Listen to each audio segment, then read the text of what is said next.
We are glad to have you here, Akhilesh, to a group. This is the Connecting Consciousness group you have also applied to. And here is a Swedish meeting. How many are we here? 35? 35 something. Meeting outside Stockholm. What is it? 2 hours from Stockholm? Something. So we are happy to have you here. We have a beautiful day to be in Sweden. And we are now interested to hear what you can say about Ayurveda. Thank you very much, everyone.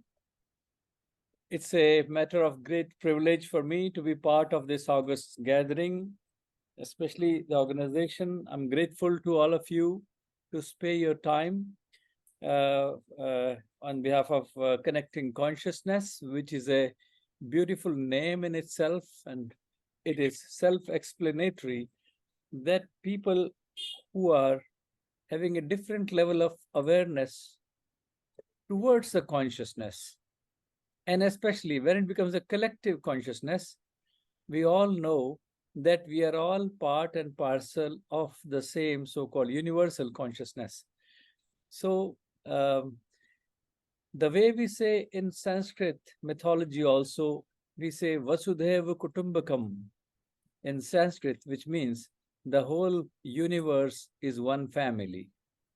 When we say that one family, it means all the people who are living, not only the human beings, but every single plant or every single creature on this earth is considered like part of that universal consciousness. So I'm very happy to connect with like-minded people who have similar school of thought towards life. Now, relating to that, firstly, the topic given to me, the question given to me was, what is Ayurveda? So I'll start with that and then we'll start unfolding the subject. The word Ayurveda is a Sanskrit word which is a combination of two words, Ayu and Veda, where the word Ayu means life and Veda means knowledge. Now, to make you feel surprised, once I was speaking at Axel Sons Institute and also at Karolinska, the word Veda, which is the second word, the word Ayu means life in Sanskrit. And in English, we call it life, but in Sanskrit, we call it Ayu. And the word Veda means knowledge. And if I ask you the similar word in Swedish, where we say Veda, so what does that mean? All of you are familiar with that. That is the word knowledge. So you see the striking similarities between the word Veda and Veda. Many more similar words you will see which come from Sanskrit in origin. For example, you use a word called asante, which is asana in Sanskrit, which means a specific posture. The yogic postures are called as yoga asana or asante, has very similar expression. So see, just with these two words, what I'm trying to say, if you look into the history of documentation of medicine, then you have to go to the history of script of medicine. When you go to the history of script, then you have to see which is the so-called oldest script, which is also called mother tongue of all the languages. As per world historians experts, that is called Sanskrit. And many of the world historians and script experts agree on that. So evidently, the word Ayurveda, which is about knowledge about life, where Ayu means life and Veda means knowledge. And it was evidently the oldest system of healthcare of the world. So evidently Ayurveda is so-called the oldest documented system of healthcare ever existing on this earth. The way the scriptures say that this has got a 5,000 years old history of documentation. But in that literature also, you know what they say? They say this knowledge is beyond space and time. It was called as divine knowledge, which means it was far beyond from human beings. It was there before so-called human beings were born. Now, if we compare this word called Ayurveda with a new age word in English, it is called biology, where anything which is living we call as bio, right? Then anything which is logical, which is so-called scientific, anything which has a logic to make, we call it biology. If we compare these two words, so-called Ayurveda and biology, and put them together, so then we see what is the difference between these two words. The word Ayurveda means knowledge about life, and the word biology means science of life. So if I ask you this one question, that what is the difference between so-called science of life and knowledge about life? You see any difference between the two? Well, there is a slight difference. The difference is science is whatever we rediscovered in last 400 or 600 years. And knowledge is beyond that. It was beyond space and time, as far as the masters explained. So science is a tiny part of the bigger expression, knowledge. That's why Veda means knowledge, which is coming from a Sanskrit framework of language. So it is very interesting to know and understand the difference or the correlations between biology and Ayurveda. The more you start unfolding the untold history or the chapters of the script, you'll be amazed. Just to share with you, I have this one ancient manuscript, which is few hundred years old. I wanted to show to all of you, which really takes us back into the history of documentation of scripts. Now, if you have a close look at, this was given to me by one of the very great spiritual master, having time-tested formulations and manuscript of Ayurveda beyond our imagination.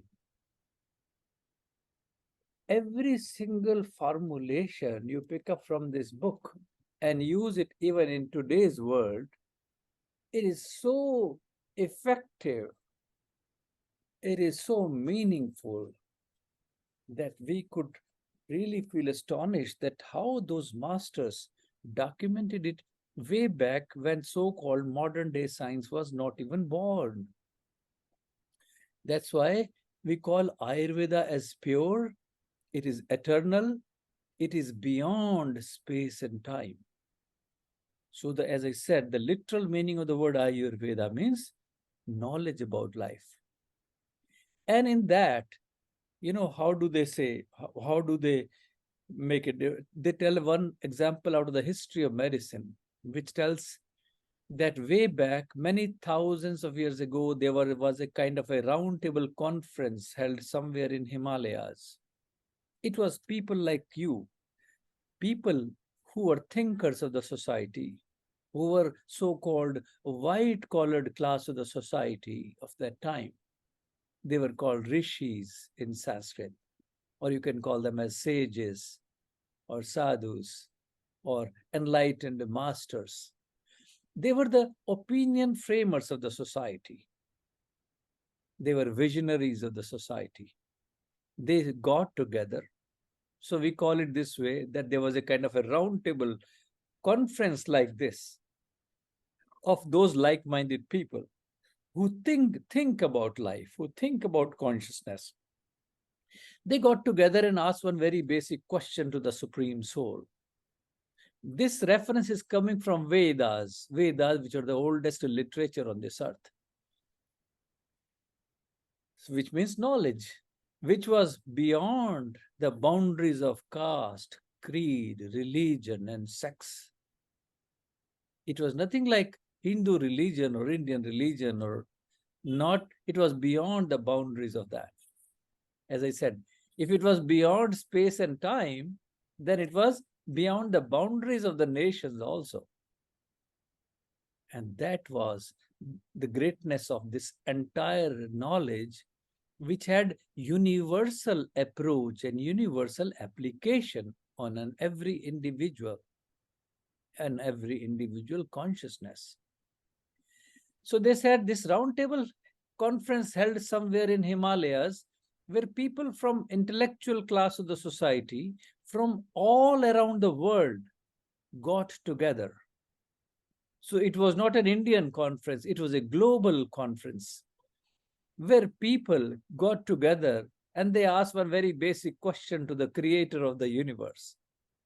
And they are saying, Sir, what was the basic purpose of us being born on this earth?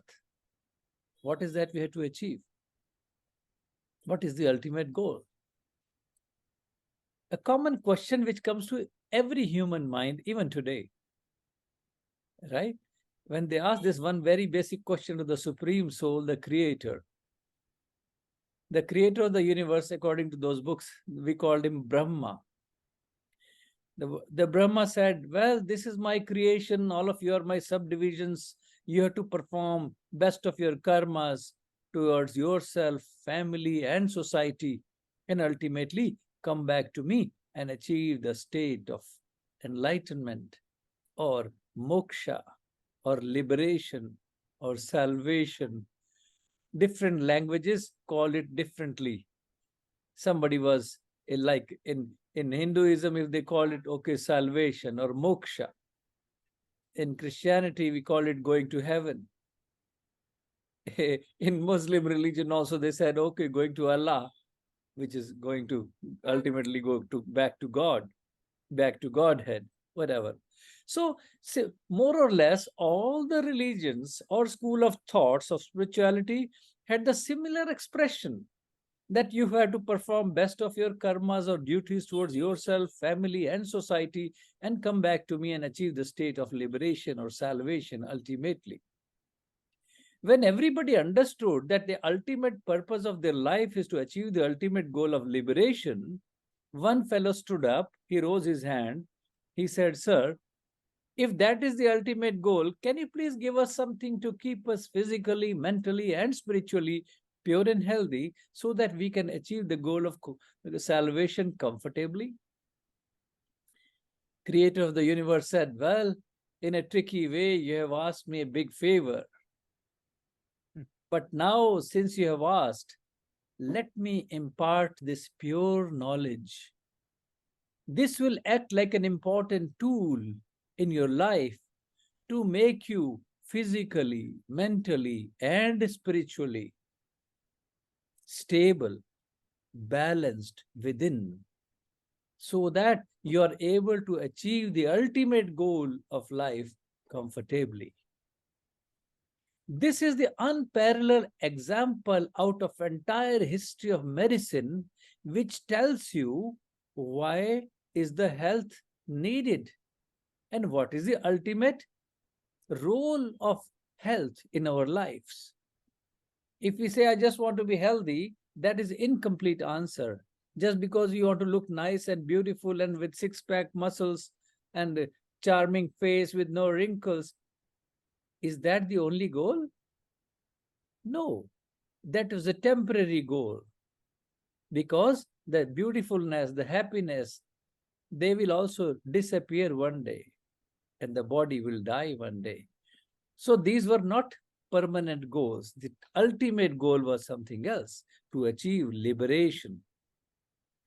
So this is the strongest connection between spirituality and healthcare, which tells you why we really need the healthcare. And healthcare means multi-dimensional aspect of healthcare, not only physical healthcare, it was mental health care, it was spiritual health care. And why do we have such organizations, so-called connecting consciousnesses? Because we are all looking for the answers of those unsolved questions. Because all what we discuss in these lectures is related to connection between spirituality, connection between balancing the mind, body, and spirit. All of us had the same goal.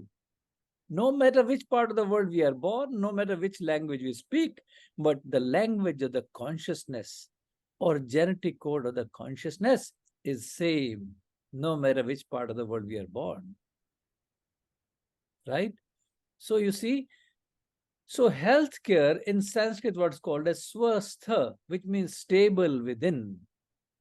Stable within, not only physically, but mentally, spiritually, socially, emotionally, consciousnessly. That's why we say connecting consciousness, because we are all part of that bigger picture, so called universal consciousness. The same thing which Brahma said thousands of years ago in that book, which was connecting spirituality and healthcare. So, this is the example coming from the word Ayurveda or the pure knowledge. So, the word Ayurveda does not mean only a healthcare system for the physical body, not only some recipes or formulas. It is balancing all the aspects of life. So, when I say, second question last asked, how can I benefit from Ayurveda myself? Of course, as I said, Ayurveda is for not only physical body, not only have you, if you have a gastritis, how to fix that? What antacid you want to take? I want to understand why did that happen and how to keep it balanced so that I never get sick again. So Ayurveda, the knowledge of Ayurveda said there are fourfold actions in life you want to have which will benefit for you as an individual. We call them as ahar. Second was vihar. Third was vichar. Fourth was sanskar. Now you might start saying that what are these strange words you are speaking about? But I'll narrate you individual. Ahar is a Sanskrit word which means food, which means diet, which means whatever you eat. So Ayurveda said, we are what we eat thousands of years ago. So eating right kind of food for your body should be the thing to understand. We say man is a miniature of nature, which means whatever is there in the macrocosmos around us is also present within microcosmos within us. And man is a miniature of nature, and there's a continuous interaction between micro and macrocosmos. Right? So that creates balance or imbalance within us. So ahar or food has a very important role to play in changing or stabilizing the chemistry of our body. So all those biochemical or physiological changes or biochemical secretions or the chemistry of the body depends on the chemistry of the food we are eating. That's why we say eat right according to your body type. That is what we called as ahar, the one we take orally. Ahar can be going through the mouth also, but when a cold wind touches your skin, you are eating it through the skin also. So it has got more than one orifice to consume the food. The air we are breathing, we are also eating or drinking the air. We are not only drinking the water, we are eating or drinking the air also. Same thing applies to fire. The solar energy, the one which does photosynthesis in plants and also energizes us too. When the sun rises, we wake up, energy level goes high. We get up, we go for the job, go for study, go for fulfilling our ambitions and goals and aspirations in our life. That's the solar energy. So this is all coming through the food consumption. Second thing is called vihar. After ahar, the second thing I said was vihar. What does vihar mean? Vihar means our lifestyle. Vihar means when it is extremely cold in winters, do we go out naked in the chilly cold water in a swimming pool? No. What do? We wear thick jackets, we take blankets, we cover the hat, we cover the ears, we cover the head, we wear monkey caps, we wear gloves, we remain in cozy rooms because going out in a chilly cold water or going out on the streets in a rainy, snowy, uh, very cold, chilly weather, you get sick. Yeah, which means you get out of balance. So you are adding some fire energy to your body in the form of adding the fire energy in the form of a jacket or a blanket or living in a warm weather or a heater or hot water shower. All those things were adding to your lifestyle. That was a change in the lifestyle.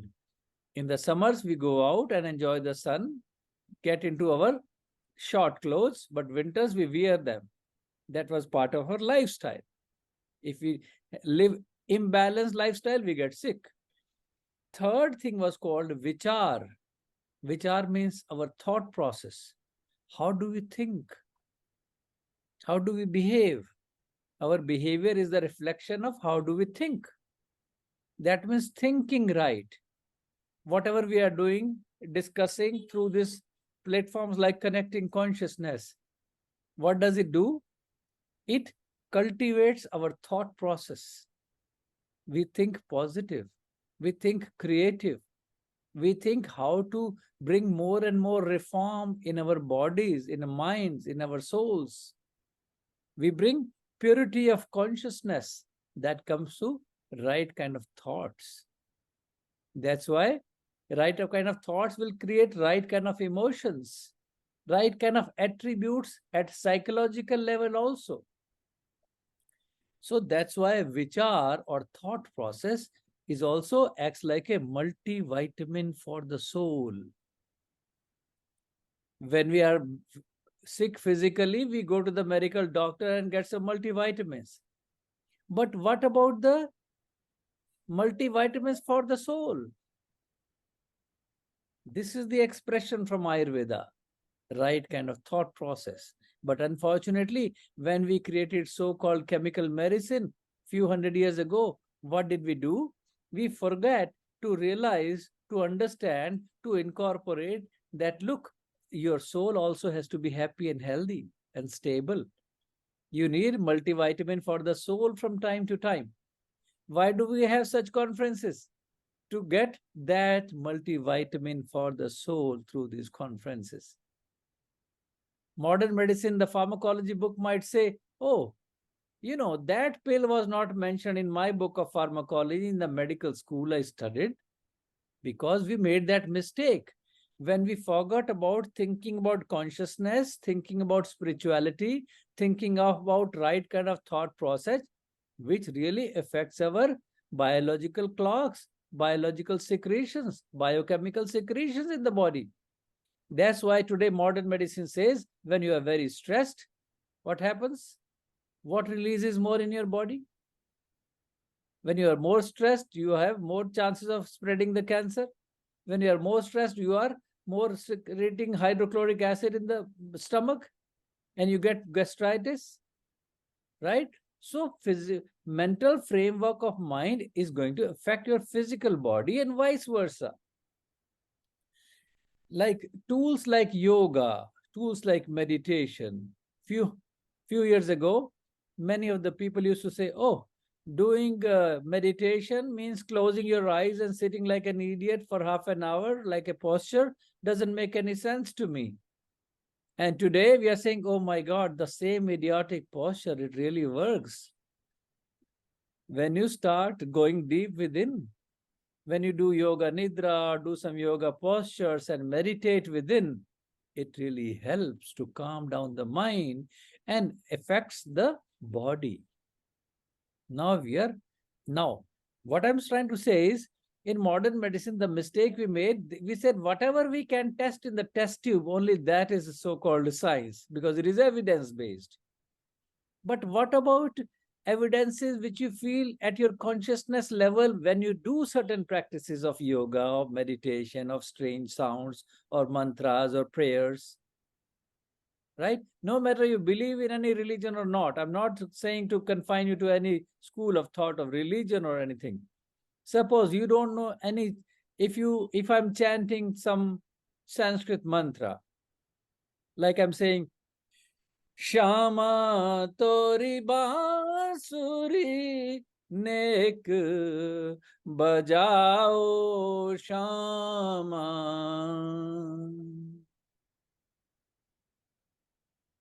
So how do you feel about this song? Do you feel anything strange, or you see kind of ghosts, or it was very fearful? No, you say, wow, it was calming. Deep down somewhere, I don't understand the meaning, but I like it. Who likes it? The consciousness likes it, even without knowing the meaning, right? So any kind of those prayers, it can be in English, it can be in Spanish, it can be in any other language. It touches the consciousness. That's called mantra, or effect of the prayer on the body. And that really touches us at deeper level of consciousness. All that is integral part of the word vichar, which happened through the cultivation of the thought process. Fourth pillar of Ayurveda, which is called sanskar. Sanskar means Sanskriti. Sanskriti means more like a culture. Many of the things which is like a cultural heritage in your life. Like when I say cultural heritage, in the olden times, we all used to say, okay, respect your elders, right? And all of you respect your parents or grandparents, no matter you have seen them or not, right? No matter which country are you born in. If I say, don't respect your grandmother, how would you feel? He said, no, she had been like my great mother, greater than my mom. She gave me all that love, affection, purity, which was not with any selfish interest. She loved you unconditionally, right? So you say, oh my God, I really paid floral tribute to my grandma on her funeral when she passed away, or I go to, think of her, worship her, go to take flowers when I, go, or so all those acts were part of our sanskaras. We learned it from heritage, from the family values. That's why we live in this civil society where we have relationships. We say, okay, this is my mother, he's my father. Well, nobody knows. Few years ago, if I say, okay, prove me that this lady is your mother, why the hell you love her? Why do you give her a kiss or a hug? They'll say, what kind of silly question is that she's my mom? I said, no, but prove me that she's your mom. Today we can prove it through the genetic test code, right? But few years ago, if I say, no, damn it, I don't buy this that she's your mother unless you prove it. So you will say, no, it's a question of my faith. Because eventually when I was growing up, she was the lady who was taking care of me when I was in most painful situation, when I had tears in my life for any reason. When I fell down, I had an injury. She was the one who was doing my dressing, taking me to the doctors. If I get sick, she gives me the tablets, she gives me nice food. She loves me, she hugs me, she kisses me. That's why I know that she's my mom. So that's how you developed a faith in a lady who has been taking care of you from life till death, whole life. You say, yes, that's why she's my mom. So all that was traveling as samskaras. That's what we say. These are the 4 pillars. So if we want to benefit from this pure knowledge called Ayurveda, we will see the elaborated version of entire thing. Ahar, Vihar, Vichar, and Sanskar. So imagine, it's an endless ocean of pure knowledge. I'm just not even able to touch the tip of the iceberg in today's small, short session of 45 minutes. It's beyond my imagination and yours too. That's the greatness of this pure knowledge, so called Ayurveda. In Ayurveda, we say that we all are made up of five elements, which is air, fire, water, earth, and ether. This five element theory, if you compare it with the modern atomic theory, where we say everything is made up of atoms. Now let's just look into the structure of atom and look into the structure of five element theory. In the structure of atom, when we open, we say in the structure of atom, it contains neutrons in the center, which carry weight and mass. According to Ayurveda, that is the earth element expression.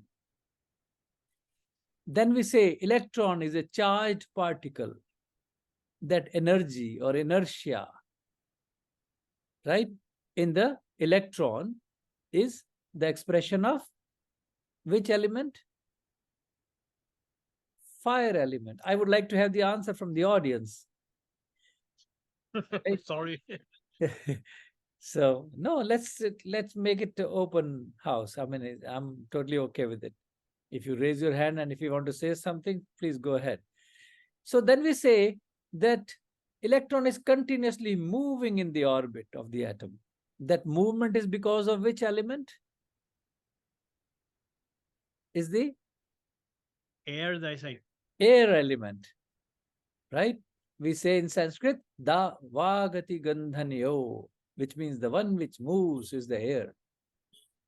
And then we say that neutrons are placed in the center of the atom, but electron goes in the orbit, and there's a distance between the two.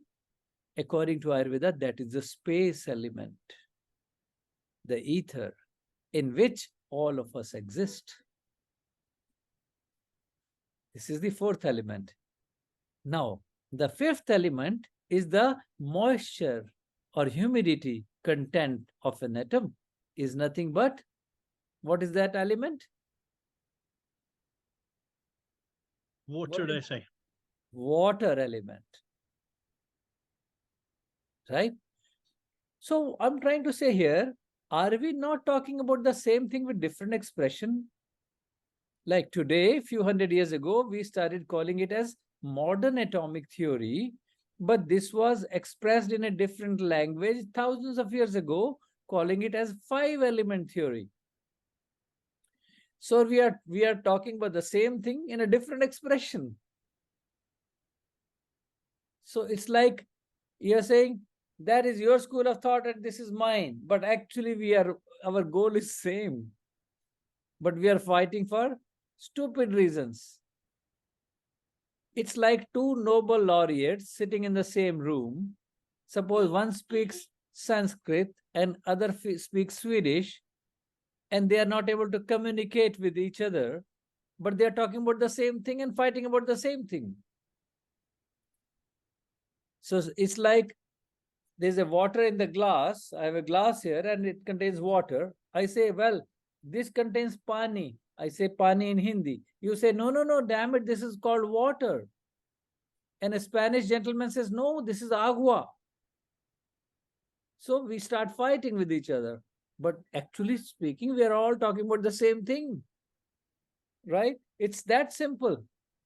It's a matter of understanding that, educating yourself.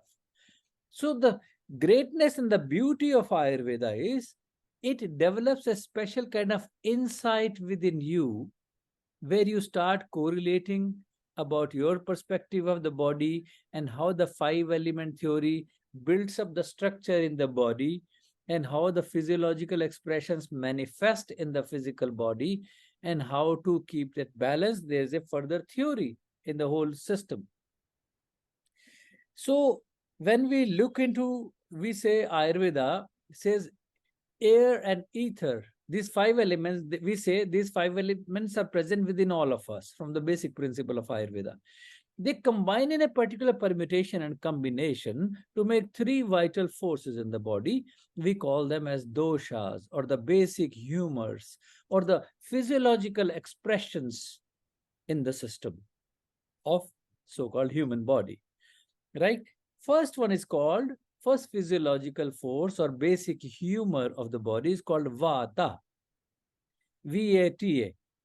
The word Vata, which is a combination of two elements, air and ether. They combine to make a physiological force in the body, which is force of movement, which is also expressing sympathetic and parasympathetic nervous system in modern medicine's expression. So it is also called as air energy, although there is no exact English translation available for the word Vata. We say Vagati Gandhanyo, which means the one which moves is the air. There's a complete expression. So any movement, which means movement of your heart beats, contracts and expands, contracts and expands. That is because of the biological force called Vata.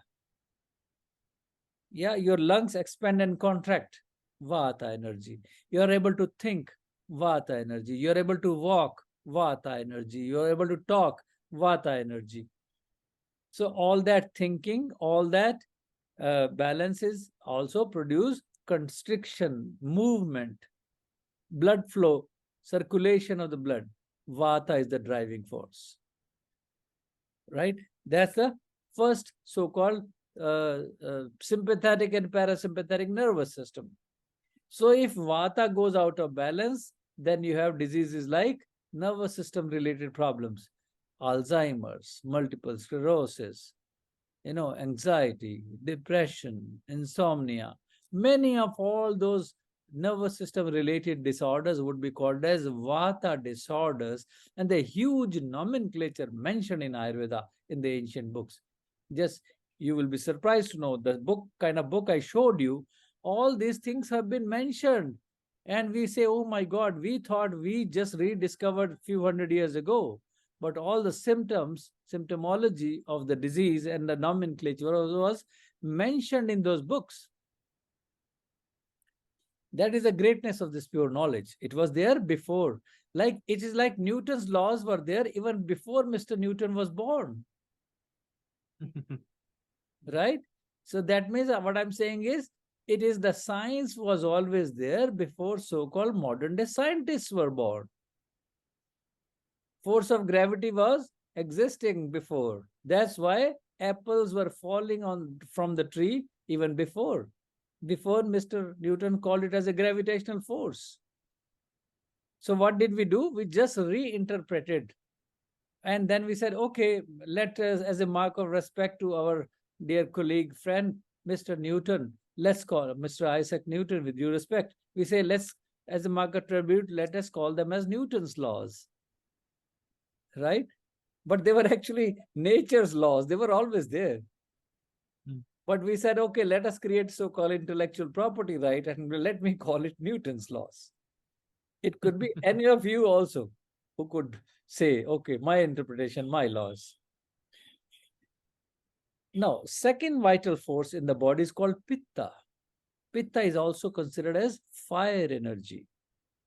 When we say fire energy, some people say it's a combination of fire and earth element, which symbolizes in the body all kind of biological secretions, chemical secretions, hormonal secretions.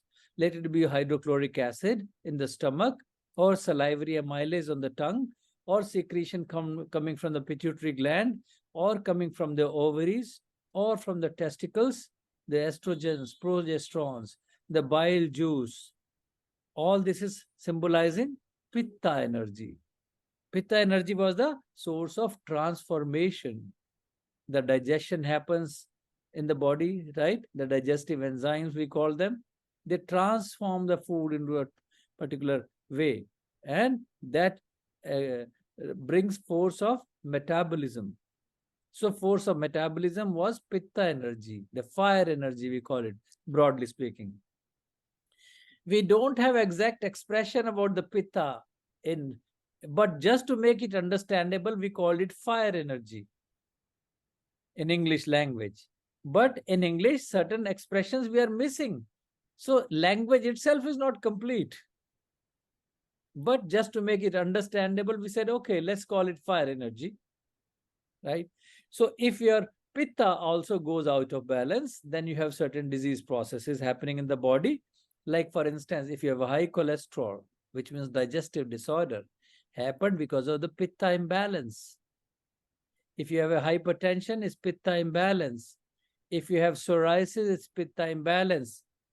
If you have a anger, it is pitta imbalance. Yes, Ayurveda called anger also a disease, though temporary. You see, in modern medicine, we say, well, we never call anger as a disease because they could not measure it in the test tubes. But actually speaking, Ayurveda says it is a disease, though temporary, comes and goes. So you want to control that disease. You don't want to suffer from that because that will eventually create a disbalance within you. Then you will hurt yourself more than the other person. So you see, Pitta is also psoriasis, eczema, redness of the eyes. You know, some of the examples I gave you. Kapha. Kapha is the force of cohesion. It's a combination of water and earth element. So we talked about the three basic forces called doshas. Vata is air and ether, Pitta is fire and earth or pure fire, and Kapha is combination of water and earth element. It is also considered as force of cohesion, force of fusion. That's why when we are born, we are like 3 kg, this big size, and when we start growing vertically and horizontally, right? The human body becomes bigger and bigger day by day. That's the force of cohesion, the tissue building, regeneration. All that happens because of the water and earth element. So, if the kapha is too high, what happens? We become big body, broad shoulders, big belly. No matter what we do, we are not able to lose weight. We are elephant-like personality. So Ayurveda says, if the kapha is out of balance, what would happen? You could have phlegm in the throat. We call it kapha. But if you see the English word cough, C-O-U-G-H, cough, cough, this brings us phlegm. So the word cough actually comes from the word kapha, which also means expectoration and phlegm coming from the throat. So you see, many of the striking similarities of the words you will find the more you dig into the whole subject, the language, Sanskrit. So if the kapha is out of balance, then you have obesity. Then you can have choking in the throat. Then you can have water in the lungs. You can have emphysema. You can have water retention in the body. If you have a kidney failure, that's a kapha imbalance, right? Water retention, kapha imbalance. If you have very sluggish body, very lazy, very sleepy all the time, kapha imbalance. So you see how these three things, which are called doshas, or basically biological humors of the body, Ayurveda says all of us have all these three, which are combination of the 5 elements. They all exist within all of us, but the ratio varies. So some people are more vata, some are more pitta, and some are more kapha, which means some are more airy, some are more fiery, some are more watery, and some are combination of two, like air fire, fire water, water earth, and some can be 3 doshas also, all the 3 in equal ratio. That's why you see we are billions of people on this earth, but we don't resemble each other, right? No matter, we all have 2 eyes, 1 nose, 2 ears, 4 limbs, but we all look different. I mean, trillions of people all around the world, we all look different. So what a designer he is. Imagine the creativity of the creator. Even the uniovular twins don't exactly match. You will find some differences eventually with passage of time in them. I know many such people, uniovular twins also. So Ayurveda says we all are made of these 3 elements. So, but some are more airy, some are more fiery, some are more watery, and some are bidoshic, combination of two predominantly. Yeah, Pitta Vata, Pitta. You can be airy, you can be fiery, you can be watery. Then you can be bidoshik, like air fire, fire water, water earth combinations. Then one is fire air, the other could be air fire, more air than fire. But ratio is like that. And one is tridoshik, all the three in equal ratio. So in total, if you count the permutation and combination, it becomes 10 types of body types according to Ayurveda. So that's why Ayurveda says we are billions of people on this earth, but we are 10 types. And depending on that, we should balance our life knowing about the body type. That's what we do when we look at the pulse of an individual. It's very, very interesting that looking into the pulse of an individual, if I give you a small demo, all of you want to do this with me. Let's do it together. Okay, what we do, we take out our arm like this, and we put our three fingers starting below the root of the thumb root, and we put like this. Put all, how do I, Lars, can you show them, please? If Yep. they all put three fingers, Yeah. yeah, on the radial artery. Yeah. Mjukt där. Jag börjar med pekfingret. Yeah, Lars, yeah, show them. So look at Lars' arms and put the three fingers on the radial artery, all of you, and put a gentle pressure with all the three fingers, Vata, Pitta, and Kapha. These three fingers you are using, right? This is my thumb. Look, but I'm using the three fingers. If you neither too hard nor too soft, if you gently press your pulse, yeah, the radial artery, starting from the root of the thumb, if I ask you, is pressure below all the three fingers same or different? Det är samma tryck på alla fingrar. Nej, säger vissa. No, someone, and someone say yes. Okay, but some people say no, right? Yes. Okay. Let's say no. When you will say, okay, when you will say, you will see thousands of pulses. This experiment you can do in your friends and relatives. You will see they all react differently. Some people, the pulsation is more on this finger, some others the second finger, some others the third finger. And in some cases, it flips, like from 1 to second, flip. Vata Pitta, Vata Pitta, Vata Pitta, or Pitta Vata, Pitta Vata, Pitta Vata, or Pitta Kapha. Yeah? So in modern medicine, we say, okay, the pulse is just 72 per minute. But from Ayurvedic perspective, when you see the pulse, you see the doshic characteristic of an individual. If I say, okay, you are Pitta Vata, that means you are more fiery and a little bit of airy. Then you will have a mixture of the attributes of these two. And you are prone to have diseases related to Vata strongly and followed by some Pitta. Okay. So it's very interesting to understand how, Lars, did you had a question? You were raising your hand. Well, some questions? Några frågor? Kan man känna pulsen från en till den tredje? Alltså inte bara i en finger, men att den byter. Så är jag på det. Can you feel the pulse? I feel the pulse once here and once here and once there. Yeah. Okay. Did you hear the question? Yeah, then you have a tridoshik pulse. It has also possible. As I said, there's a permutation of combination of all the three also. This is called tridosha pulse. And it can be bidoshik, it can be single doshik also. Yes. Okay. More questions about pulse? We have a course in pulse taking. Yeah, we can do. I mean, see, knowing about the pulse is a really unique technique. The basic body type never changes in your life. It travels with you from life till death. So once you understand what is your basic body type, and you behave accordingly to keep it balanced with according lifestyle, according diet, according behavior, and according code of conduct. And that makes you learn how to remain balanced no matter which body type you are.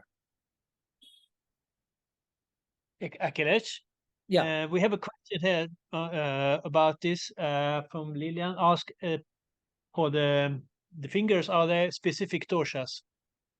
Are they collecting up different Okay. doshas? Yes, I should have told that from the beginning. I'm sorry.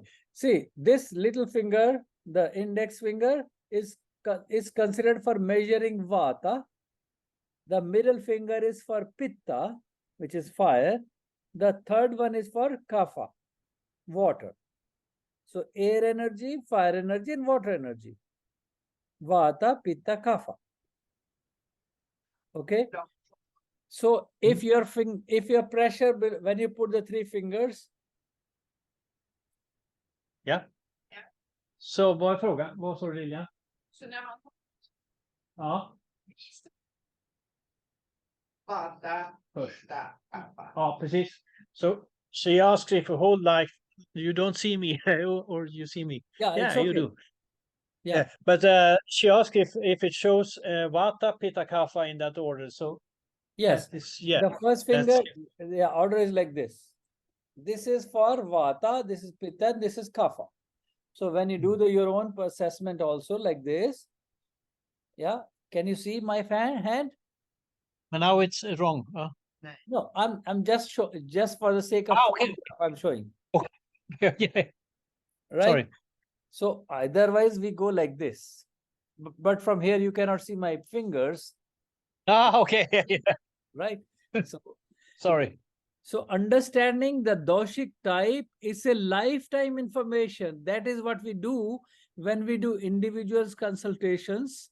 This is what we do. Look at the pulse, understand the body. When you have seen thousands of pulses, then you get to really know what you're talking about. Right? I'm just giving you just one basic lecture on pulse. But at further, Vata is divided as 5 types, Pitta is 5 types, and Kapha is 5 types. So there are 15 subdivisions of pulse also, Vata, Pitta, and Kapha. So that becomes more elaborative explanation. When the more you will read, you will get to know. You see, in India, we have an Ayurveda whole course like a medical school, 6 years of study, then 1 year of internship. After that, I did my post-graduation, which was another 2 years. Then my PhD, which was another 3 years, and then 33 years of experience of working in Ayurveda, and still I feel I'm just learning. I'm just a student. Its knowledge is so vast, beyond our imagination. But the greatness of the knowledge is its universal application and simplicity to understand, and chronic, obstinate conditions can be very well dealt with Ayurveda. So according to Vata, Pitta, Kapha, I gave you some examples of. So also, if your Vata is imbalanced, then you have diseases like nervous system disorders, Alzheimer's, multiple sclerosis. This kind of difficult conditions, we get very safe and natural herbal remedies for these things, where chronic obstinate conditions can be effectively taken care with Ayurveda. But unfortunately, in the Western world, we are suffering from a major disease. What is the name of that disease? It's called ignorance. Many of the doctors of modern medicine also suffering from ignorance. With due respect, I don't want to be disrespectful, but ignorance is the main reason. And then they say, oh, this I never studied in my syllabus. I said, well, that's not my fault, because I did not make the syllabus.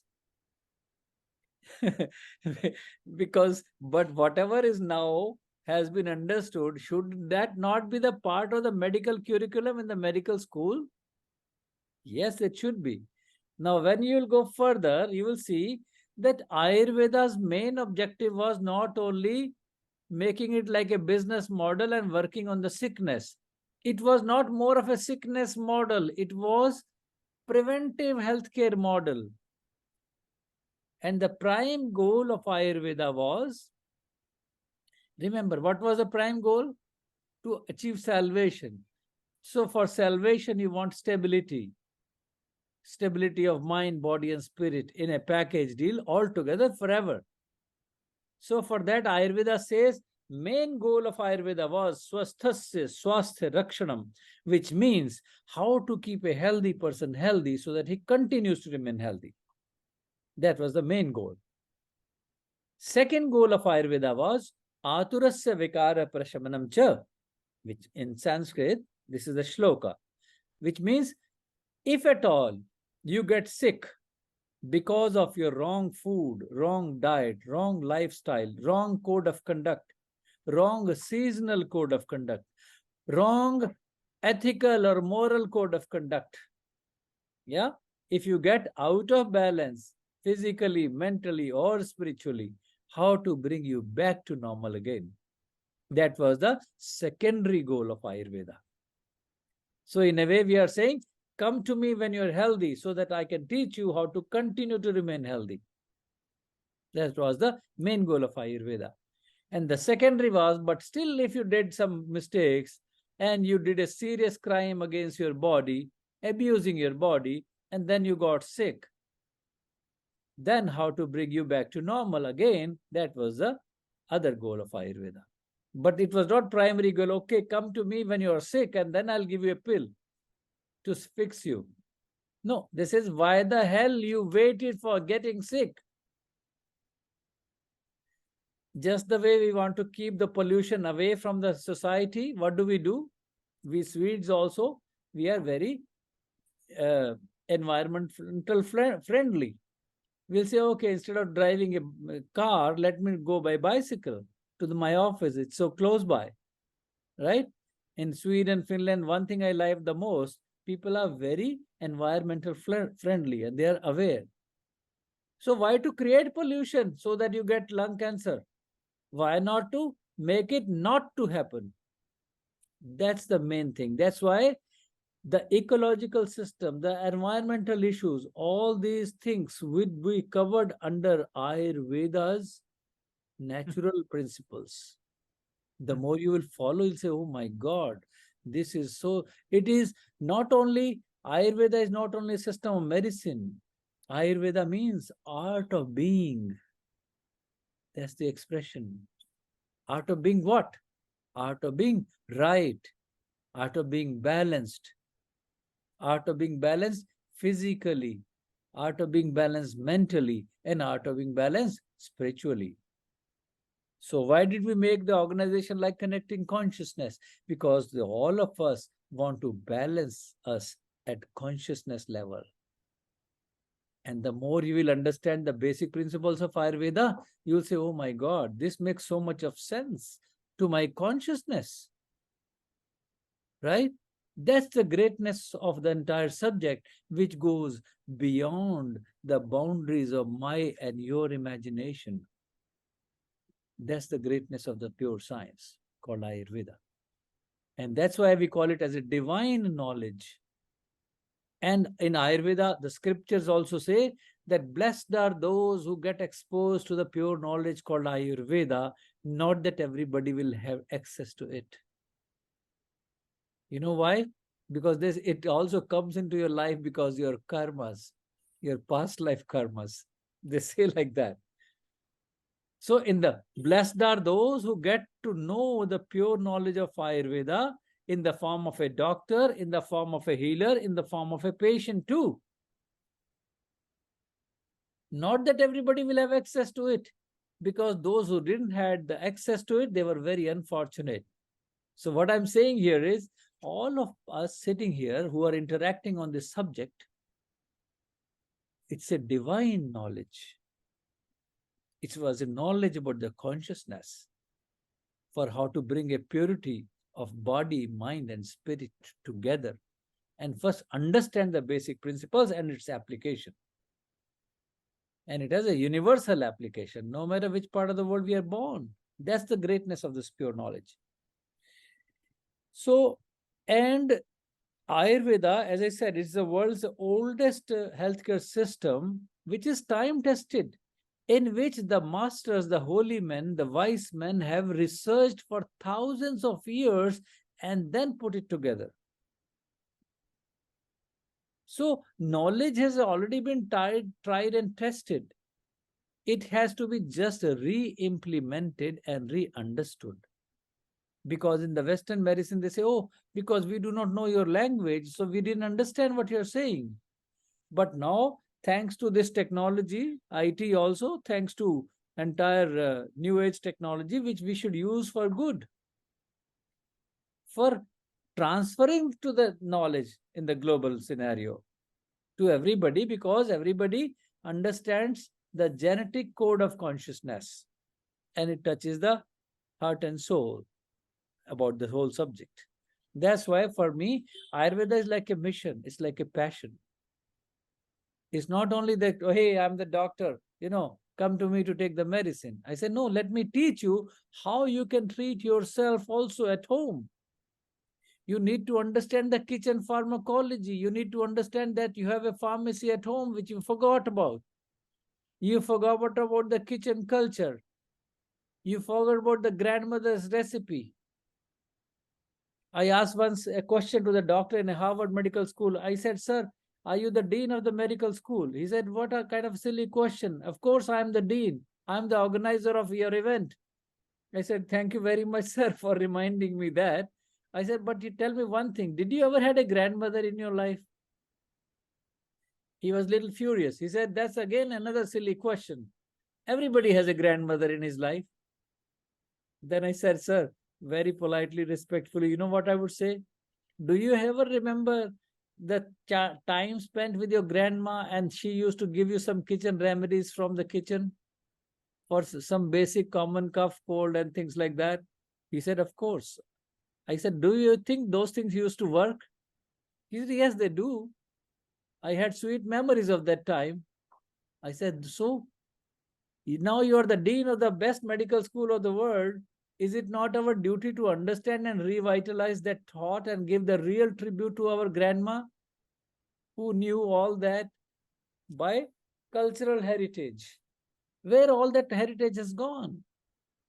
Why we are looking into solutions just into the pills? Why do we want to live artificial life? Why not to cure ourselves and understand how food and medicine are not two separate things? It's the same thing spoken with different work expression. Mr. Hippocrates said, let food be your medicine and medicine be your food. Right? So where has that expression gone? Are we really following him? Or we are just saying it for the sake of slogan? And Mr. Hippocrates also came to India 17 times in his life. I came to know from his birthplace in Kos when I went to Greece. I was amazed to understand where he learned from Ayurveda saying food and medicine are not two separate things. It is the same thing spoken with different expression. So you see, the more you understand the kitchen pharmacology, you don't need to go to see your doctor. That's what Ayurveda teaches you. That's what we do in our individual consultations also. I say, okay, this is your body type. Eat right according to your body type. It's a lifetime information. If you follow it strictly, you will never get sick. Is that not a good idea? But why the pharmaceutical companies want to hear that? They don't want to hear that. They don't want to get out of business. Yes, it's a money game. Absolutely. If you look into American model, what is the biggest industry? Weapons, unfortunately. You see, we are all suffering from this. I won't go into hold the political game, but unfortunate, right? The biggest industry of the world is weapons, which is a sin. And the second biggest business is pharmaceuticals. That's another silent killer which has killed more than people died in world wars. Right? Billions of people die all around the world. Not to very strongly criticize. I don't say that we should complement each other for sure. But what I'm saying is, because one topic which Lars wanted to speak about, Ayurveda complements Western medicine. Yes, but the bigger picture is, if you see the whole scenario of the disease process, 70% of the diseases which are autoimmune and lifestyle related disorders, 70%. You can cure them successfully with Ayurveda, with Ayurvedic lifestyle, with Ayurvedic diet, Ayurvedic formulations of herbs, which are not like a medicine, they are like a food. Many of them, if you call them as health food supplements, this is a new name, right? In the Western world, we say health food supplements. Many of them are like serious Ayurveda medicines in India. They need a prescription, but in Sweden, they are available as supplements. You don't need it like a prescription drug. You can just buy it and use it. Right? So many of the kitchen remedies also, which I'm going to speak now to give you something to take back home and apply it on your daily basis. So looking at the bigger picture, how an Ayurveda and allopathy can work together. 70% of the diseases, which are lifestyle and autoimmune disorders, can be taken care with successfully with Ayurvedic approach. Rest 30%, 10% of them are emergencies, where somebody has a heart attack or roadside accident and we fix up. So we need that care. So only 10% of them are emergencies and 20% of them are surgeries. If we leave this 30% of a sector to allopathic world, the chemical medicine, to the modern day investigative techniques, which advancement has taken place, it's okay. We should do that. We should appreciate and give due credit to them for that. But the bigger picture is rest of the 70% of the diseases can be efficiently dealt with Ayurveda if we apply it in its complete perspective. That's the bigger picture. That's how we go hand in hand. So with Ayurveda, you can gain control over your health. That's the key answer. Okay. Understanding the body type and behaving accordingly. If you are more pitta, suppose I say, okay, you are a fire body type, right? So somebody is strong fiery, what would be the recommendations? He is more prone to have fire energy imbalances, which means he might have a tendency of having high cholesterol, hyperacidity, right? And skin diseases. उनको बिठाओ अभी doctor साहब को दिखा दो right? So what we want to understand that if you have a pitta disorder, like even cancers, all the type cancers are considered pitta imbalance category. If you have a hormonal imbalance, pitta imbalance. If you have uterine fibroids, pitta imbalance. If you have gastritis, if you have conjunctivitis, redness in the eyes, pitta imbalance. You have pruritus, you have eczema, you have psoriasis, pitta imbalance. Dermatitis, pitta imbalance. So if you are strong pitta imbalance, then I'll say, okay, what do you want to start taking? If I give you a cup of hot coffee or a coconut water, and you're already fiery in body type, what would you prefer to have? What should be the preference, please? Coconut, I say. Coconut water, I say. Lars is telling lies. I don't buy Lars. I wanted to hear from I just say what they said. Coconut water. They say the same, right? So you see, the common sense gave you the answer. I did not give you the answer. Your common sense, because you experienced it before. Because whenever you have a heartburn and you had a black coffee, it worsened the situation, right? And if you took some, how about taking some coconut water or aloe vera gel, or taking some milk with enoho, with fennel, cooked with milk, and then you drink it. Is it cooling and soothing? Yes. It acts like an antacid. Well, that was not a medicine. Why did it work? Because that was a medicine. But you forgot about your grandmother's recipe because grandmothers were existing in every part of the world, even Sweden also, right? It's not my creation. It's nature's creation. So grandmothers existed in every part of the world, but we forgot about grandmother's culture. क्या रघु? देख लेंगे ना उसको. ठीक है. So you see, When you take 1 glass of milk, for instance, not let's talk about some natural remedies. I would like to, tell you. You find milk there, right? Milk is available everywhere in Sweden also. So if you take 1 glass of milk, you put 1 teaspoon of fennel or fencol in it, crush it well, and put it in 1 glass. And you boil it 3 times to the boiling point, like one boil, second boil, and third boil. You know what happens with that? When you boil it 3 times like that, not in the microwave, it has to be in the oven. Okay? So when you boil it 3 times, the molecular structure of the milk breaks up into the simpler form, and it becomes chain of polypeptides. Yeah, and it becomes easily assimilable in the body. If you drink that milk and drink it lukewarm, that will act like the best anti-acid you could ever imagine. I'm calling it as a herbal omeprazole.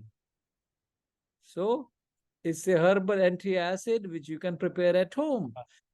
Then most of you, if you are taking any chemical anti-acid, I don't want to name more chemical names because then it will be giving bad name to the pharma industry. I'm not pinpointing them directly, but you name any of the anti-acid you take, right? You want to avoid that, and from today onwards, you want to make your herbal antacid at home, which is with 1 glass of milk, with 1 teaspoon of fennel, semi-crush that fencol and put it in the milk, 1 teaspoon, boil it 3 times on a slow heat, and then without filtering, you drink that milk. Now, I'll tell you what are the other benefits. Apart from being acting as an anti-acid, when you boil the milk, it is also anti-flatulence. It will not give you any bloating. It will not give you any phlegm in the throat also. No nasal congestion. No stomach congestion.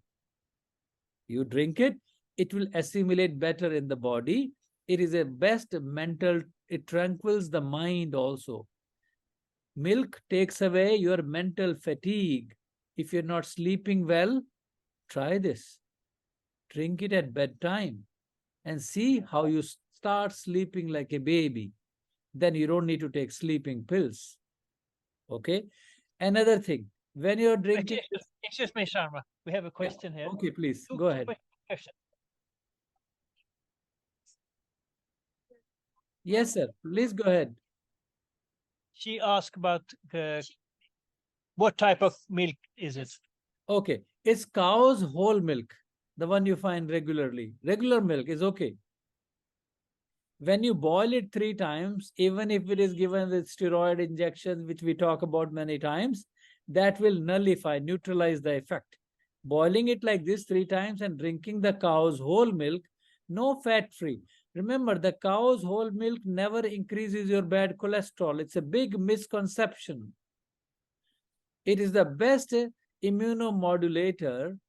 To tell you the truth, if you take cow's milk, it out of chain of 22 amino acids, it contains 18 of them. 18 amino acids you are getting just from the milk, which are needed for the basic building blocks of the body. So many of the yogis just live on plain milk and nothing else in their life, and they are robust, strengthened, and they can hold 2 or 3 aircrafts at one stretch with their shoulders, and won't let them move. Just with milk. It's a complete food. Very strong immunomodulator, anti-acid. It takes away the acidic pH value, it neutralizes it. That's why it builds up your immunity. Takes away the mental fatigue, sleep, makes you sleep better. It's like a Nervine tonic. And also 90% of the calcium coming from cow's milk assimilates into the system, and it prevents osteoporosis, osteopenia. It has also got natural so-called phytoestrogens, right? So it is also doing hormonal balancing. It is good for women who are in their postmenopausal symptoms. It is good for hot flashes. It is good for menopause. Evening. Okay, so other's recipe of milk. If you want to make your bones more stronger, and you are doing yoga, you know what the best yogis do? Here is the recipe. 1 glass of milk.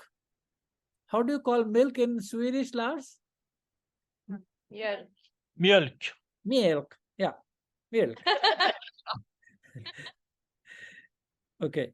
If you take 1 glass and you put half teaspoon of turmeric, which is called gurkmeya, right? Kurkuma. Put half teaspoon of kurkuma in the milk and boil it 3 times to the boiling point and cool it down and drink it without filtering. This is bringing best muscular flexibility and bony flexibility and elasticity. So you guys living in the extreme cold climatic conditions, turmeric that way is such a blessing for all of you to drink milk with kurkuma regularly. Yes, please. How much should the milk cool down? Okay, good question. It should be not like 40-degree temperatures. It should be lukewarm, which is drinkable so that it doesn't burn your tongue. That's all. But drink in it between lukewarm. the Sorry, go ahead. She asked about when you boil it 3 times. Yeah. How much should you wait before you Okay. put it on the plate again? Okay. See, just within few seconds, you take it in the pan, put it on the oven. When it comes up on the top, you lift up the pan, remove it. Yeah, it goes down instantly and then put it like that. You don't even have to put the container on the floor. You just hold it, shoo, shoo, like you're playing 3 times, and that's it. And hand, yeah. And then you drink it without filtering. So one option is with fennel, the other is with the turmeric. If you are yogis, you can also do one thing. You buy some ghee, which is also called clarified butter. I'm sure Lars might have ghee, good quality ghee with him, right? What you do, take 1 glass of milk, 1 teaspoon of ghee in that, and half teaspoon of turmeric. Boil them together 3 times. Anybody who has got arthritic pains, you want to bring the best quality bone strength in their body, you will forget about other multivitamins, no glucosamine, no collagen things. You just take this. Sufficient. This is the best recipe you can share with your grandmas at your home and grandfathers or your moms and dads. It is anti-arthritic in action. It is also creating bony and muscular flexibility and elasticity. It is that simple. You see, this is lifetime information I'm giving you. Verify the facts. Go on the internet, use it for the good things. See what does this ancient 5,000 years old recipe tells you. I've been coming to Scandinavia for how many years, Lars? Since 2005. Since In 2005. Sweden. In Yeah, Sweden, the I studied. Before that, I was coming even from Sweden, Finland, regularly, Norway. So you see, by word of mouth, it grew up. Okay, another recipe. So I talked about anti-acid aspect of milk and fennel. We talked about the joints for the arthritis. Another recipe which would work for arthritis also and also for menopause. You know, there's something called fenugreek seeds. And in Swedish, they call it bockhornsklör. Yes? Did I pronounce it well? Yes. Okay, perfect. So you see that thing, you can buy these seeds at the Asian or Indian grocery stores, or Lars would be the right source for you to ask where to buy them. I have seen it at many of the Indian grocery stores. Because the Ayurveda originates from India, so many Indians, those who have grandparents at home, they know about some of those properties. So they'll be the best physicians to guide you. If you don't mind me, You find any Indian lady in some Indian temple somewhere and say, hey, madam, please tell me, what is the natural remedy for arthritis or diabetes or blah, blah, blah. And she will tell you 10 recipes. But we think, oh, she's not a licensed doctor. And how come she would know? But the thing is, that poor lady, she knows more than what the doctor could imagine. All by word of mouth. I mean, it has grown up for traditional heritage, carried on that knowledge. So this thing called fenugreek seeds, so buckhorn's clover, these are yellow kind of seeds used in Indian cooking. If you take 1 teaspoon of that, soak it overnight in a cup of water, leave it overnight, next day morning, you chew them all and drink the water as well. When you do that, it is anti-diabetic in action. Okay, it is anti-arthritic in action. It is also controlling cholesterol and it is anti-obesity in action. Okay, it is also good for the menopause. It has got natural phytoestrogens in it, which is also taking care of your hot flashes. Menopause, when you have sleepless nights, you want to do this. So it is anti-diabetic, anti-arthritic, anti-obesity, anti-cholesterol. Good for menopause. It is also menstrual cycle regulator in ladies or the girls who are in the pubertic age. If they are menstrual cramps, this is the thing they can use. You can use this as a spice in your lentils, in your vegetables, in your salads, in your, so this is about fenugreek seeds. Another thing, there's something called aloe vera gel. Aloe vera gel, right? Everybody's familiar with aloe vera? Yes. Okay. Aloe vera is also readily available many places. Here also in Sweden, you find it readily. Lars can tell you the sourcing. There's a company called Forever Living. They also sell it online. So if you buy the aloe vera gel is one of the best thing if you have any kind of inflammatory condition in the body. If you have a pelvic inflammatory disease also. It is also menstrual cycle regulator. It's very good for stomach. It's a good anti-acid. It is also good for if you have a stomach disorders, indigestion, hyperacidity, constipation. Still, it's a good drug of choice. What you can do, you take about 30 milliliter of aloe vera on empty stomach before going to bed or before dinner, or you can take it in the morning before breakfast. One of the best thing you could ever imagine, very readily available. Some people can grow aloe vera plants in their planters at home also. Last, do we have aloe vera grown? We have what do you say? What was the question? Yeah, we have aloe vera forever living is quite common here, yes. Okay, great. You see, yeah, we plant this indoors. Yeah. Okay. Now you see, there was one smart American guy who came from California, learned about the properties of aloe vera from the Ayurvedic texts, which are 5,000 years old.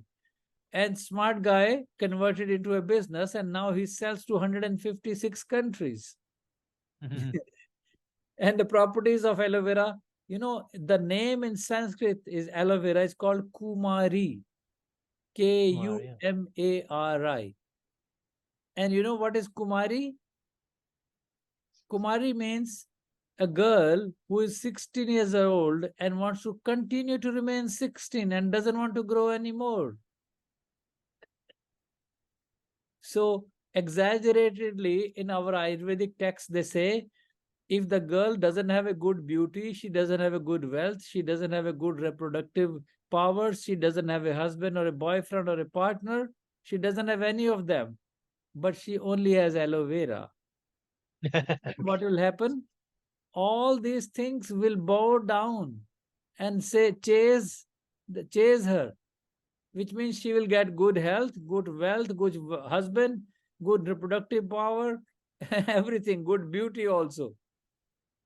That's why no wonder aloe vera has been become a choice of herb using in all kind of new age shampoos, creams, lotions. This is the hidden aspect of Ayurveda already being used. Although not use the word Ayurveda, but approach is coming from the same principles. So see, that's the beauty and the simplicity of the concept. The more you will dig into it, you say, how interesting.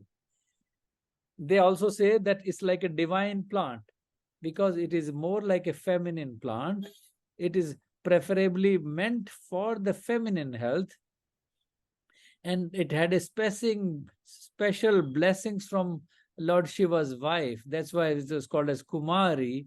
So any woman who takes it even by fault, by mistake, without even knowing the properties, it's a divine plant. It is going to address her all issues, physiological issues, psychological issues. She will feel good. Energy level increases. She doesn't know why, but this is going to work like that. So the greatness of Ayurveda is many of the things which have been told about certain plants, it acts more than how the doctor could imagine. You know why they say? I asked this to one of my guru. I said, how can that be? How can be so sure? He very politely smiled and he said, you know what? This plant which has got a life force, it has got a cellular level intelligentsia of its own, which knows more than the doctor how to work on the body. So he is selective on doing a mode of action on the body. That's why many of the Ayurveda plants have the positive impact on you. Maybe you're using it for your diabetes and it was working on your arthritis also. And then you said, oh, my stomach also got better. I used to have constipation or stomach upset or flatulence or gastritis, and I don't know where everything is gone.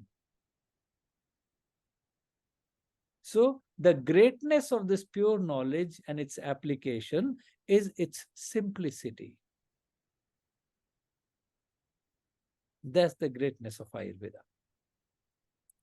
So ask me more questions. Questions? Kokosolja. Okay. Yes. What is the questions? Ja, hur ser han på kokosolja? Oh, okay. Can you elaborate a little bit on coconut oil? Sorry, say that again. Can you tell us a little bit how to use Coconut oil. Okay. coconut oil? Yeah. Okay. See, coconut oil can be used for cooking also. It's pitta calming oil. It is very good anti-aging, good for skin texture and glow. Yeah. It can be used for all kind of pitta condition like psoriasis, eczema. Also, it doesn't increase your cholesterol level. You can use it safely for cooking also. It's one of the best oil you can use for cooking. And if you do regular head massage with coconut oil, you sleep better. Sleep will be sound. You can also do sesame oil, coconut oil massage on the feet. You wash your feet at night, rub them with a towel so to dry them, and then put a little coating of sesame oil, coconut oil, and do clockwise movement and do an application like this. If these are your 2 feet, do like this. Inwards. Massage is inwards. Lars can explain. Inwards. Yeah, you can do that. And similarly, you can also use regularly sesame oil massage. So sesame oil, what you do when you sleep, when you take shower in the morning, for example, you take a shower, clean the body, and after that put an application of sesame oil all over the body. You can divide body into 3 halves. First part, you take 1 teaspoon of oil on the hand or half teaspoon maybe, and spread it like this so that the drop doesn't fall. And then you do like patting, spreading the oil on the legs. First you do it legs. I'm showing you arms. Suppose this is my leg. So I spread it first and then I do the rubbing. So first I do it on my legs and the sole of the feet. Then I take 2nd teaspoon again and then put it on my chest, on my back, on my arms, right? And then 3rd teaspoon on my scalp, on the face, around the ears, inside the ears, the nostrils. So remember, uh, 3 half teaspoon theory. First half for the legs, second for the trunk and arms, third for the head and neck. When you do application in the ears, in the nostril also, and on the face too, and all over the body got coated, it is like an extra thermal wear you are wearing on the body, which will also have a thermoregulatory effect. You will not feel cold anymore. It is also preventing you from dryness, preventing from aging. It is the best anti-aging formula you could ever imagine, and available at the grocery store for so cheap, and it is containing selenium, zinc, cobalt, copper, iron, manganese. So selenium is one of the best tonic for the nervous system. Those who get seriously depressed and sad in during extreme cold weather, winter weather, if you do regular sesame oil application, also doing the nasal administration and the ears and the whole body, skin being the largest organ of the body, the nervous system lives here. So when you do the rubbing, you eat through the skin. So you are giving selenium capsules. If you buy a selenium capsule outside, you buy like for say €2 or more per capsule. But if you buy 500 milliliter of sesame oil, it is giving you more than 1,000 capsules. So you're doing regular application, one bottle will last for more than 3 or 4 months. So imagine you are paying peanuts, but you have no idea that this a real gold mine is there, lying there, but you don't value it because it is so damn cheap. This will bring revolution in everybody's health. Better promotion of digestion, it prevents obesity. One massage application is equivalent to 2 kilometers of walk every day. So imagine, physiologically, you're controlling your heart, you're controlling your obesity, you're controlling your cholesterol, you're controlling your diabetes just by doing sesame oil massage. Because the amount of warmth you produce by doing the sesame oil massage application is amazing. Promotes sound sleep, also improves digestion. All those things, your biological shelf life will increase dramatically. Simple application. You see, I have not given you any pill yet. I'm telling you kitchen remedies which you want to make it part of your daily life. And for further advancement, we can also conduct courses on that, and you tell them effect of sesame oil massage and Abhyanga massages. My God. I mean, it should be so popular. The more it is projected, you will see the real wellness centers of Ayurveda. You would need a chain of them to open them entire Scandinavia, and it will bring revolution in entire healthcare system. Yes, please. You have a question. Okay. Last, we'll have to sum up soon also, right? Yeah. Because we are already going beyond time. Okay. Okay. Yes, go ahead. How is it okay for you, Akhilesh? Yeah, please. You have time? We have 10 more minutes because I have to go for another 10 minutes. consultation. Actually. Okay. So I want to know something about hemp and cannabis. okay, he asked about hemp and cannabis. Yes. Cannabis, Okay. yes. See, hemp and cannabis have been used in Ayurveda for time immemorial as medicines. Okay. In India, you'll be surprised to know it's a new age fashion thing in the Western world, but these things have been mentioned in Ayurveda texts in their pharmacology. They have been integral part of the Indian pharmacology. But their usage and application was in very small dosage, but in compound formulations. Yeah, they were used for pains or aches also. They were also used as, how do you call, for diarrhea conditions, loose motion, severe diarrhea conditions. Many applications for the nervous system disorders, yes, but they were used in compound formulations. Like Ayurveda has got more than 40,000 formulations coming from our ancient pharmacopoeia of Indian medicine, which is a serious medicine. Yeah, so it's a vast subject, but yes, application and its efficacy and usage has been tested time immemorial. Yeah. Next question. There was someone here. Yeah. Okay. Stiff muscles and what's the name? Blue circulation of the blood. Oh. Yes. Did you hear? Stiff Yes. muscles Stiff muscles. and I got blood it. circulation. See, one thing is sesame oil massage is the answer. You can get it. But Lars, you have in the Surya, do you have Mahanarayan oil? Yes. Okay. Yes. This is one specific oil, Mahanarayan. Everybody can note down the name if they want. Mahanarayan is a specific oil, which is a combination of sesame oil combined with some other 15, 16 herbs. So this oil can be very specifically used, and you see the miraculous effect in 2-3 days time. You feel the difference. Okay, regular, and Lars can explain you how to do the massage with that. Yeah. Okay. And sesame oil also would work. The plain sesame, the one I told you. Sesame. I wonder about high blood pressure. Okay. Is it the same with sesame oil or high blood pressure?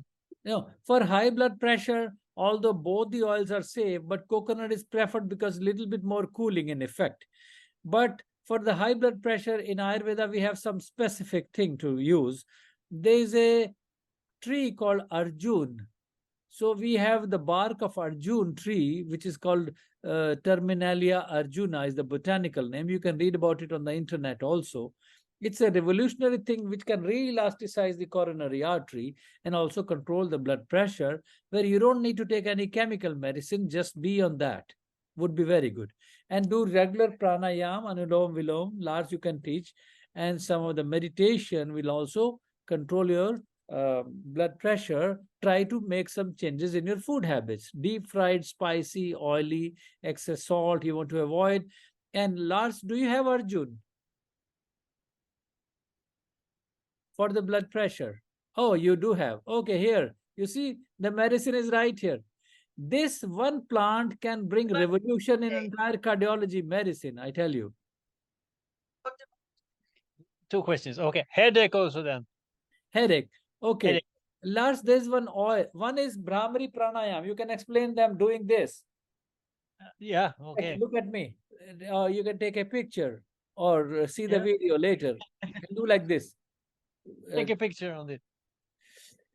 You take a deep breath and with a whoom sound, you do like this.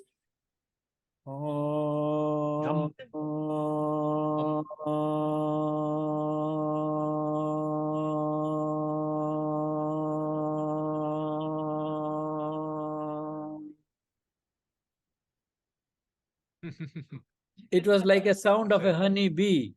Now, this is very powerful. It increases the more brain supply to the brain, oxygen supply to the brain, also relaxes all cranial nerves and takes away the headaches and promotes sound sleep. These fingers act like nerve tentacles, relaxing all your trigeminal nerve and cranial nerves too, right? And loud sound coming from heart chakra, like